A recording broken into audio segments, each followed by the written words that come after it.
आप भावुक होने की बात कर रहे हैं। जिनके लिहाज से लोग गए हैं उनसे पूछिए, जिन्होंने कुरान को जलते देखा उनको पूछिए, जिन्होंने कुरान उठा के देखा है पलट के उनको देखिए, आपको दिखाई नहीं देगा उनके बारे में। तो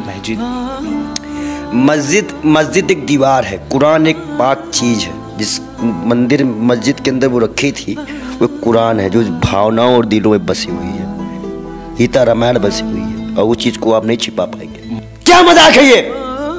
कुरान जलाओगे? तुम्हारी औकात में ये कुरान जलाओगे?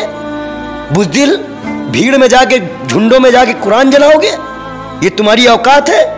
आप समझिए, इस देश की खूबसूरती को मिटाने का जो काम शुरू किया गया है, जब तक मैं जिंदा हूं, कसम मेरे महाकाल की, ऐसा होने नहीं दूंगा, नहीं होने दूंगा।